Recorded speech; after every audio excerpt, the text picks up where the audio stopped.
Apa yang terjadi ketika ribuan perempuan itu mulai memperlakukan seorang pria udah kayak dewa, bre? Apakah dia bakal menolak itu? Apakah dia malah merangkulnya? Atau justru mulai percaya kalau dia ini memang pantas dipuja? Nah, bre, kebanyakan orang itu kenal sama Jared Leto itu sebagai aktor kan, performer berbakat gitu, perfeksionis, obsesif, kadang terlalu jauh ngedorong batas. Yang lain kenal dia tuh sebagai musisi, frontman karismatik dengan aura lebih besar dari kehidupan itu sendiri. Sosok yang tipis banget jaraknya antara seni dan pemujaan diri. Tapi ada satu kelompok kecil yang kenal dia dengan cara yang agak berbeda. Mereka menyebut diri mereka The Echelon. Mereka berkumpul di pulau pribadi, berpakaian serba putih, nyanyi bareng, tatap dia di atas panggung kayak lagi lihat nabi turun gunung. Dan kalau elu nanya ke mereka soal itu, mereka cuma senyum dan bilang, lu gak bakal ngerti.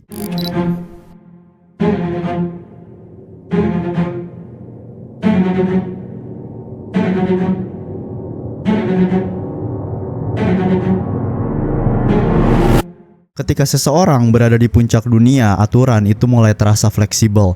Batas yang biasanya jelas jadi samar. Dan Jared Leto dari dulu memang tipe orang yang suka ngetes batas itu. Waktu main di Dallas Buyers Club, dia sampai nurunin berat badan sekitar 13 kilo. Kagak mau keluar karakter sebagai perempuan transgender. Bahkan ketika kamera itu udah mati momennya, kru diminta tetap manggil dia dengan identitas karakter, total tanpa jeda. Terus di film Chapter 27 dia naik 30 kilo demi memerankan pembunuh John Lennon sampai kena asam urat parah dan harus pakai kursi roda di lokasi syuting. Dedikasi iya, gila mungkin juga, tapi semuanya tuh berubah waktu dia jadi Joker di Suicide Squad. Di situ katanya metode actingnya berubah jadi sesuatu yang bikin orang tuh ngangkat alis. Dia ngirim hadiah aneh ke rekan-rekan mainnya, bre, barang-barang yang kagak pantas. Katanya sih itu demi masuk karakter gitu, demi jadi stay in karakter gitu. Katanya demi dapet psikologinya Joker. Tapi bre, metode acting itu kan soal memahami karakter, bukan cari alasan buat ganggu orang lain. Dan ironisnya ternyata Joker versinya itu malah banyak yang bilang gagal total. Waktu ditanya soal kelakuannya, para pemain lain itu jawab dengan senyum profesional. Tapi kalau lu perhatiin cara mereka ngomong, ekspresi muka mereka, ada rasa kagak nyaman yang susah ditutupin. Internet tentunya nggak sebaik itu. Jared diseret habis-habisan. Orang ngerasa kalau dia ini udah kelewatan.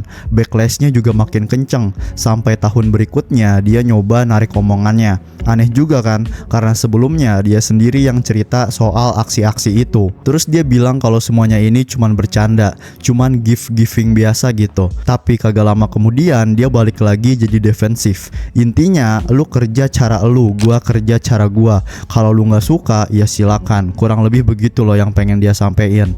Dan kalau lu pikir itu cuma satu momen aneh dalam karirnya, lu belum gali lebih dalam, bre. Balik ke tahun 1994, Jared Leto yang masih belum terkenal dapat peran itu sebagai Jordan Catalano di My So-Called Life. Tatapan sendu, aura misterius, karisma natural. Dalam waktu singkat dia jadi spotlightnya di Hollywood. Terus datanglah tuh peran-peran di film kultus macam Fight Club, American Psycho, dan Requiem for a Dream. Bukan cuma tampang, dia punya kemampuan acting yang bikin orang tuh memang susah nolak. Tapi acting ternyata nggak cukup.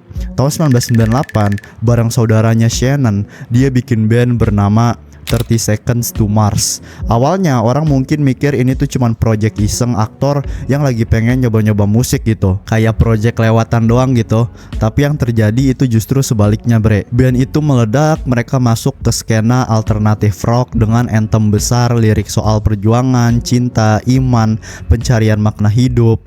Lagu The Kill itu jadi hit radio di pertengahan 2000-an. Video klipnya dengan atmosfer ganjil dan intensitas dramatis khasnya Leto ini ditonton jutaan orang.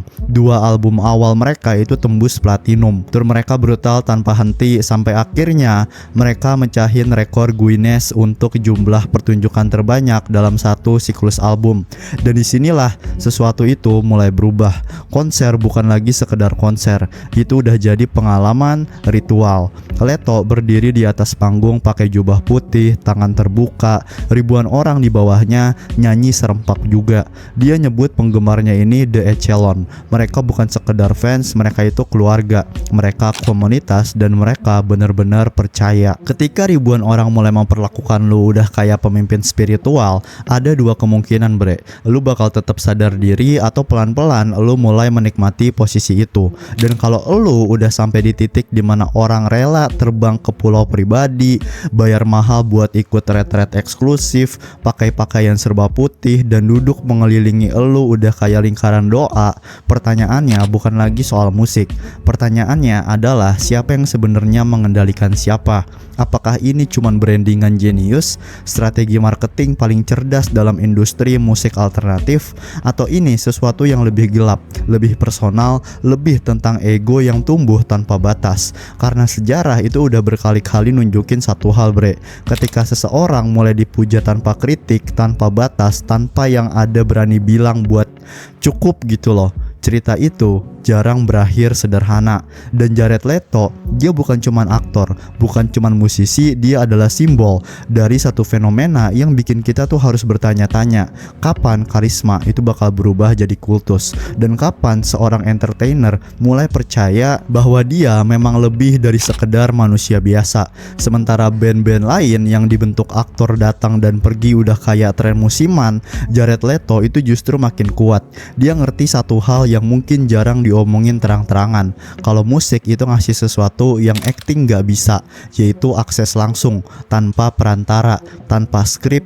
Ribuan orang berdiri di depan lu, teriakin nama lu, nangis karena lirik yang lu tulis, itu candu bre. Dan para pengikut itu punya nama, yaitu The Echelon tadi. Kalau lu tahu arti kata itu, lu bakal sadar kalau ini bukan sekedar brandingan lucu, istilah militer, formasi, barisan, satu di belakang yang lain, disiplin, terstruktur. Awalnya kelihatan emang kayak fan club biasa, ada merch, ada komunitas, ada rasa kalau kita tuh satu keluarga. Kita semua pernah lihat model kayak gini itu di band-band lain juga kan. Tapi Jared itu kagak main kecil. The Echelon bukan cuman fanbase, itu keluarga. Seenggaknya begitu narasinya. Mereka ikut tur keliling dunia, datang ke setiap show, tato simbol triad di tubuh mereka, punya inside jokesnya sendiri. Dan kalau ada yang berani kritik Leto, mereka bakal berdiri paling depan buat bela mati-matian. Bahkan pernah ada merch yang bertuliskan "Yes, this is a cult". Katanya sih bercanda gitu, satir lah, self-aware aja gitu kan. Tapi kalau dilihat sekarang rasanya kayak lelucon yang terlalu jujur gitu. Waktu ditanya soal The Echelon di wawancara, Leto awalnya nyoba jelasin dengan nada santai, fan paling passionate gitu, inti dari pengikutnya yang selalu ikut dari show ke show. Lalu dia bilang sendiri sambil setengah senyum, "Yes, it is a cult". Nah sekarang kita bakal berhenti sebentar bre. Sebenarnya apa sih yang namanya kultus itu? Kultus adalah kelompok sosial yang berpusat pada figur karismatik. Pengikutnya itu menunjukkan dedikasi yang intens, keyakinan, dan praktiknya bikin mereka terasa berbeda dari masyarakat umum. Kalau pakai definisi itu, ucapan Leto jadi terdengar nggak terlalu meleset. Di media sosialnya dia tuh sering pakai kalimat "You wouldn't understand", kamu nggak bakal ngerti.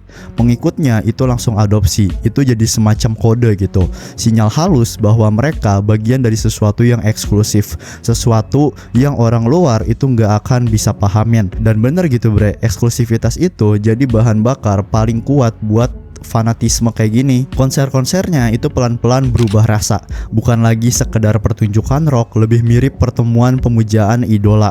Leto berdiri di platform tinggi, pakai jubah putih, gerakannya teatrikal, hampir ritualistik. Ribuan orang di bawahnya itu angkat tangan, nyanyi bareng, tatapannya kosong tapi penuh arti. Dia terbiasa dipuja dan lama-lama dia mulai mengharapkannya. Tahun 2011 ada momen kecil yang sebenarnya tuh punya arti yang banyak. Dia mempermalukan penonton yang duduk saat konser, seolah-olah berdiri dan ikut larut itu bukan lagi pilihan tapi kewajiban. Energi kolektif harus dijaga, antusiasme harus total, setengah hati kagak bakal diterima. Lalu datanglah yang namanya Camp Mars. Tahun 2015, Leto bikin sesuatu yang lebih intim dari sekedar konser atau meet and greet, yaitu retreat di Malibu. Beberapa hari bareng fans paling setianya. Tanpa hiruk pikuk arena, tanpa batas panggung yang jelas, ada paket tenda biasa sampai VIP dengan akses berbeda-beda ke Jarednya sendiri. Aktivitas outdoor, akustikan, meditasi bareng yang awalnya cuman event spesial itu berubah jadi tradisi tahunan. Tapi ternyata itu belum cukup.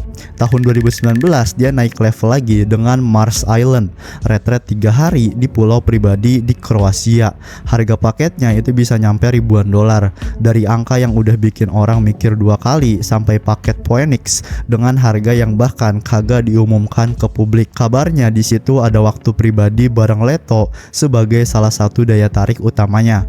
Lu mulai lihat polanya nggak bre? Dedikasi itu dibuktikan dengan pembelian. Akses dibeli, kedekatan diukur dari paket yang bisa lu ambil. Merchandise khusus, penginapan lebih mewah, tato simbolik, semua terasa familiar kalau lu pernah baca soal organisasi kontroversial yang mengikat loyalitas dengan uang dan rasa eksklusif. Pagi di Mars Island itu diisi sama kegiatan yoga, olahraga air, kegiatan kelompok, kedengarannya damai kan? Tenang, hampir spiritual. Tapi sore dan malam hari disitulah gambarnya berubah. Mayoritas peserta, banyak diantaranya perempuan muda, itu pakai baju serba putih, berkumpul mengelilingi Leto yang berdiri di tengah.